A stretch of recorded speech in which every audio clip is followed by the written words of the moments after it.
Assalamualaikum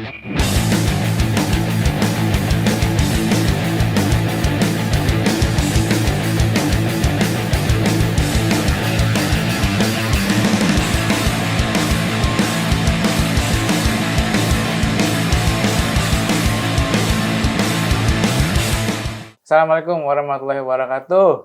Waalaikumsalam. Oke, teman-teman Metropolitan TV, kita ada di segmen ngopi. Kali ini kita sedang berada dengan Ketua DPRD Kota Bogor, Kang Aditya Warman Adil. Tepuk tangan dong buat Kang Adil. Sehat Kang Adit? Alhamdulillah Kang Rian. Sibuk nih hari ini ya. Ya, boleh dibilang seperti itu. Oke, kali ini kita mau apa ya? Kang Adit baru dilantik tuh berarti sebulan ya? 20 September ya. 20 September ya, Iya. menjabat Ketua DPRD Kota Bogor Iya. dari Partai PKS. Nah, kita mau ulas sedikit nih tentang apa sih yang akan dikerjakan oleh DPRD di akhir tahun ini dan juga mungkin di 2025 gitu ya. Yang paling pertama mungkin memang khusus mepet ya, berarti apa? Tapi ada kali prioritas apa ya? Pekerjaan yang harus diselesaikan oleh DPRD sampai akhir tahun 2024 sendiri. Baik, terima kasih. Assalamualaikum warahmatullahi wabarakatuh, sahabat Metropolitan TV dimanapun Anda berada, Kang Rian yang selalu energik. Wes, kece. Untuk beberapa prioritas DPRD menjelang akhir tahun yang sedang kami bahas saat ini adalah RAPBD tahun 2025. Oke. Rancangan Anggaran Pendapatan Belanja Daerah tahun 2025 yang saat ini sudah dibahas melalui komisi dan sedang proses pembahasan di Badan Anggaran dengan TAPD. Kemudian yang kedua, kami fokus menyelesaikan beberapa raperda inisiatif. Oke. Tahun 2024 ini masih ada sekitar 4 lagi yang harus kami selesaikan. Mudah-mudahan bisa terkejar sampai ya minimal ada pembahasan dan pembentukan panitia khusus. Kemudian yang ketiga tentu karena cuaca yang ekstrim ya, tentu hari ini ya. Kami juga ikut mengawasi, mantau juga mendorong kesiapsiagaan Kota Bogor dalam menghadapi dan mengantisipasi cuaca ekstrim yang ada. Kemarin sudah kita saksikan tumbang, banjir lintasan juga kan. Ya. Oke, itu beberapa prioritasnya. Berarti tahun depan kita tarik ke tahun depan lah ya. Ya. Berarti ada juga sudah ada nggak perda yang akan dikerjakan atau prioritasnya harus selesai gitu di tahun depan? Biasanya nanti menjelang akhir tahun kita sudah menetapkan program pembahasan perda untuk tahun 2025. Hari ini kami sedang meminta masukan dari fraksi dan komisi untuk perda apa saja yang nanti akan dibahas pada tahun 2025. Termasuk di sana nanti ada perda inisiatif DPRD. Ada juga mungkin kalau yang sekarang belum selesai mungkin nanti dilimpahkan ke 2025. Nah, oke. Bicara program mungkin ya, salah satu program dari pemerintah pusat itu kan makan bergizi gratis. Nah, ini di DPRD sendiri sudah pembahasankah atau mungkin sudah masuk di pos anggaran 2025? Sepertinya kalau pembahasan ekspos dari TAPD, saya lihat sudah ada. Bentuknya program makanan bergizi sehat. Ya. Makanan bergizi sehat. Ya. Cuman anggarannya memang masih kita bahas ya. Jadi saya belum bisa menyampaikan berapa finalnya karena memang kita belum bahas dengan TAPD. Tapi memang sudah ada nih. Sudah ada postingan anggarannya program makanan bergizi sehat untuk Kota Bogor. Terlihat berlebihankah atau mungkin wah cukup nih? Seperti apa? Jadi kalau ini kan turunan program pusat ya. Tentu pemerintah daerah punya kewajiban ya walaupun itu kan ya itulah enaknya yang terpilih ya bisa menggunakan atau mendorong janji kampanye masuk dalam program di pemerintah kota gitu. Mungkin kalau Anies menang kemarin ya yang lain lagi gitu kan. Yang ya mau nggak mau harus diadopsi gitu ya. saya lihat ya ini konsekuensi hasil pemilihan Pilpres kemarin. Jadi memang nanti ya mungkin kemungkinan disetujui, hanya saya nilainya nih yang masih membahas Hanya aja. nilai. Biasanya nanti dibahas nilainya sama DPRD. Kalau programnya pasti masuk, tapi anggarannya berapa, gimana teknisnya nanti akan diperdalam oleh Teknis itu DPRD. mungkin bicara soal target ya, Iya. target menerima, efektivitas, kemudian siapa aja gitu. Iya.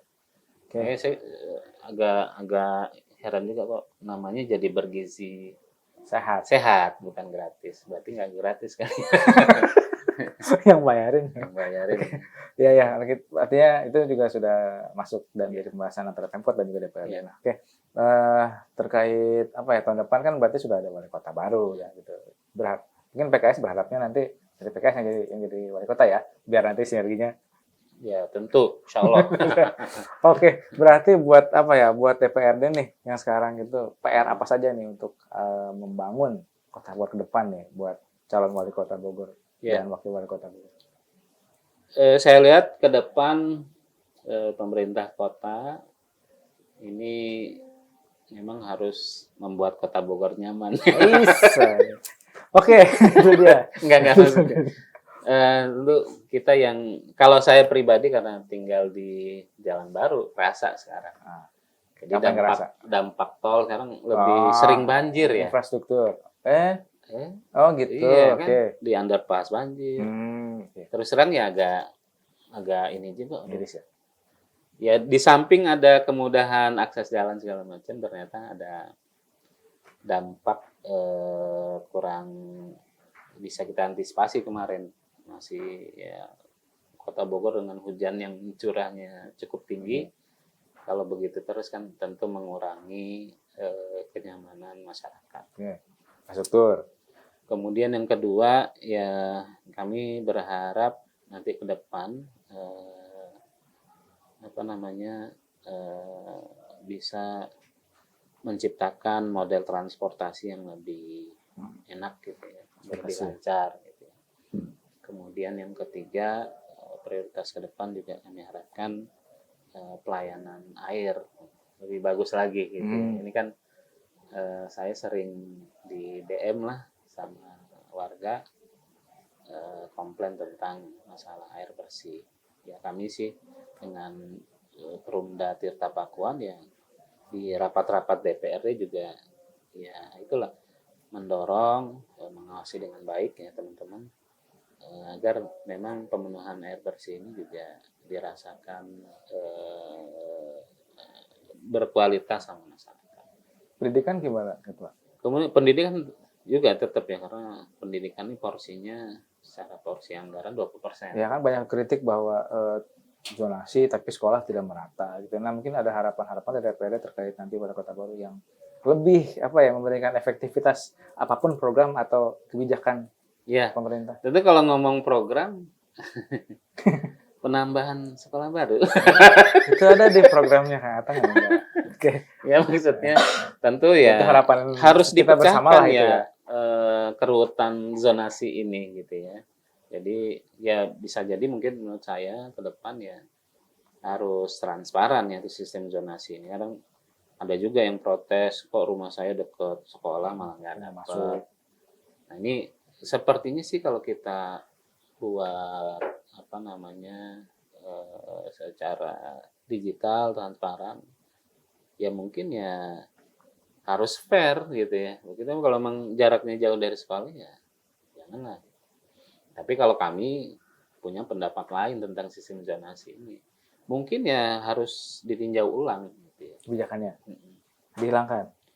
Ya mungkin nggak bisa dihilangkan 100% karena ya dengan kebijakan zonasi ini tentu ada juga yang merasa diuntungkan tentunya. Ya inilah bisa kombinasi gitu ya. Mungkin dengan porsi yang lebih rendah gitu. Tidak menghilangkan zonasi mungkin ya, ditinjau lah gimana baiknya yang berarti infrastruktur, kemudian juga pendidikan, kemudian juga tadi air bersih juga ya, sampah mungkin. Wah, Apa ya? Banyak sekali ternyata. Iya ya, banyak juga ya PR tuh. Oke. Tapi Nanti jadi anggota dewan ini amin. idenya banyak sekali Oke. menurut saya. Tapi tugas DP kan Kang, saya mau ini secara personal dikit lah, kan dulu kan Iya. Kang Adit di komisi gitu ya. Komisi. Ketua komisi pernah, anggota komisi pernah. Nah, sekarang jadi ketua DPRD nih. Nah, Hmm. gimana rasanya jadi ketua DPRD?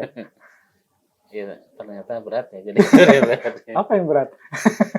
Jadi ya banyak hal lah menurut saya. Saya juga merasa sejauh ini masih transisi ya. Wes, Jadi peralihan. ya alhamdulillah kalau wali kota, gubernur, presiden terpilih itu diminta program 100 hari. Ya. Di DPRD alhamdulillah nggak ada gitu. Ntar kita minta. Karena menurut kami ya tentu pertama kalau DPRD ini kan sesuai tupoksinya penganggaran, pengawasan dan pembentukan peraturan daerah. Dan yang saya rasakan tuh kadang-kadang ya anggota dewan ini jadi kadang-kadang terpancing juga untuk ya menjadi eksekutif gitu ya. Nice. Karena kan dengan tupoksinya kan sebenarnya ada batasan. Sementara anggaran di dinas dan segala macam. Kalau dulu mungkin kan yang nge-DM, yang datang itu mungkin dari dapilnya aja. Sekarang sekota Bogor masih setelah jadi ketua Ada, iya, ada. ada yang nyebelin. Kita harus bisa baik ke semua orang. Oke. Ya. Gitu. Hah? Iya itu, maksudnya harus bisa baik ke semua orang. Oke. Jadi kalau nyebelin disimpan aja dalam hati gitu ya. Warga juga banyak yang nyebelin. Ya, artinya memang ada perubahan ada perubahan cara pandang juga mungkin ya terhadap Ya tentu. legislasi. Jadi pertama ya tentu secara internal juga harus mengkoordinasikan teman-teman. Tentu kita berharap perjalanan DPRD karena bermitra ya. Jadi kalau menurut Undang-Undang 23 2014 bahwa pemerintahan daerah itu terdiri dari DPRD dan pemerintah kota. Nah sebenarnya kadang-kadang kita banyak keinginan sebenarnya. DPRD itu karena mendapat aduan langsung dari masyarakat. Pengen langsung tindak aja ya. Pengen langsung tindak ternyata. Tapi kan kita ada mitra. Ya, Mitra yang justru notabene eksekutornya. beliaulah eksekutornya gitu ya. Ya mudah-mudahan kami ke depan tidak tidak keluar batas dari kewenangan kami. Itu yang Oke, mungkin saya terakhir jaga. sedikit pesan-pesan buat teman-teman Metropolis TV terkait di DPRD Kota Bogor sendiri seperti apa? Mungkin kalau mau menyampaikan aspirasi. Saya lihat Metropolitan TV jadi mitra strategis bagi DPRD. Alhamdulillah, Kang Rian bersama teman-teman ini saya lihat profesional, menjunjung kode etik jurnalistik dan kawan seiring sejalan dalam mensosialisasikan berbagai kegiatan dan aktivitas di DPRD. Saya rasa kehadiran media ini sangat penting karena ya terus terang ya kadang kami fokusnya di rapat dan pembahasan lupa mensosialisasikan gitu ya. Kadang mungkin cara sosialisasi kami juga tidak bisa menjangkau ke seluruh pihak dengan adanya media seperti Metropolitan TV, Metropolitan News. Ini alhamdulillah aktivitas kami bisa direkam dengan baik oleh masyarakat. Oke, Itu aja kali kan. siap. Nanti kita berbalas balas kunjungan ke kantor nanti. Siap. Seperti yang Ya. dulu kan ada ya sidak ya. Oke, terima kasih buat Kang Ya, Adit. sama-sama. Sampai jumpa lagi di kesempatan berikutnya. Dan Gini dong. Oh, dong. siap. Ini apa? Izin lihat, Pak. Rian Adit. Oke, terima kasih sudah menonton. Assalamualaikum warahmatullahi wabarakatuh. Dadah. Assalamualaikum warahmatullahi wabarakatuh. Cukup kan?